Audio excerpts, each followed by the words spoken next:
Ang mga ito ay order nila ni Sir na taga Calamba, Laguna at taga Bulacan. Ito ay pinadeliver ko na sa kanila kahapon sa GNT Express para makaabot ito sa lugar nila ni Sir sa Bulacan at sa Calamba, Laguna. Ang kanilang order ay itong Trispico medallion na may pakpak.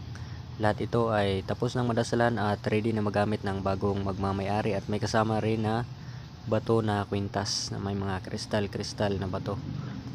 Lahat ito ay nagagamit bilang pamproteksyon sa mga malalang aksidente na maaaring kamatay ng tao. Iingatan lamang at gamitin sa pangkabutihan para maging mabisa. May kasama rin panglagay sa wallet at iingatan din yan dahil sobrang halaga niyan.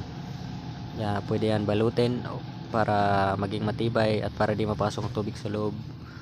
At meron ding kasama na meron ding ito dignum Trispico rosary. So pwede yan isuot palagi. Lahat ito pwede lang dalhin sa kahit saan mang lugar. Pwede lang din ito babasa ng tubig kapag naliligo. Pwede lang dalhin sa kahit saan mang lugar. Pwede lang makain ng kahit anong uri ng pagkain ay walang problema. Nakatulong ito magbigay pangkalahatang proteksyon sa lahat ng klaseng malalang aksidente, proteksyon din sa kulam, barang, sumpaw, sugat, itigal po, proteksyon sa mga bad spirits at mga aswang, proteksyon sa patalim at baril.